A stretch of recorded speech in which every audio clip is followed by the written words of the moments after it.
John Manley was an officer in the Continental Navy and the United States Navy. Early life. Tradition holds that John Manley was born in 1733 near Torquay, Devonshire, in southwest England. As a young man, he settled in Marblehead, Massachusetts, eventually becoming the captain of a merchant vessel there. For reasons apparently lost to history, Manley went by the name of John Russell during his time spent in Marblehead, where he married Martha Russell on September 27, 1764, and by whom he had at least 2 sons and 3 daughters. According to his descendants, the reason for 2 different last names is because he was the illegitimate child of his mother Elizabeth Manley and the Duke of Bedford, whose last name was Russell. Outside of Marblehead, John continued to use the surname Manley. Modern fiction writer James L. Nelson acknowledges the above accounts, but suggests that they were made up, and that in actuality Manley was likely born and raised in Boston,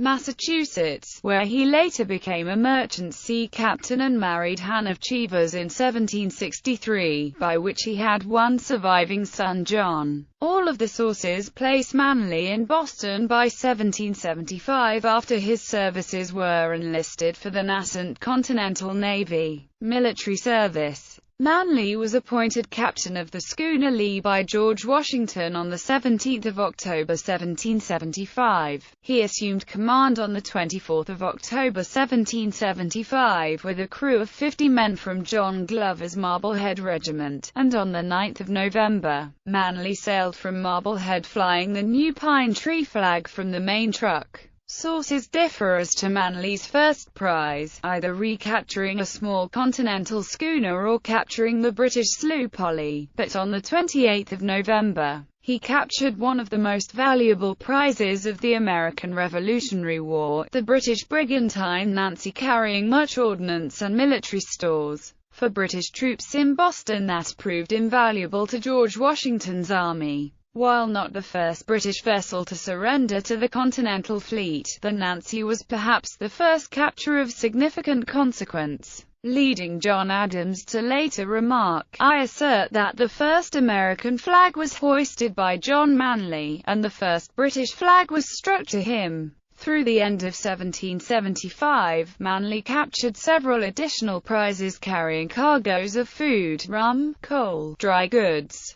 all badly needed by the Continental forces. In January 1776, for his great vigilance and industry, Manley was appointed Commodore of George Washington's fleet, a group of small armed ships fitted out by him to harass the British and to seize supply vessels, and transferred to the faster sailing vessel Hancock. He sailed in the sloop Hancock and her replacement the frigate Hancock until the latter and her prize, HMS frigate Fox, were taken in July 1777. Imprisoned in New York until March 1778, he then entered privateer service to command Marlborough, Cumberland, and a prize, Jason, until 1782. Except for 2 more periods of imprisonment, one for 2 years in Mill Prison, England. His privateer ship Jason was a small ship of 18 guns owned by Mungo Mackay and others. On the 11th of September 1782, he returned to the Navy with command of frigate Hague. On a West Indies voyage, he made a spectacular escape from a superior naval force and, in January 1783, took the last significant prize of the war, Bale,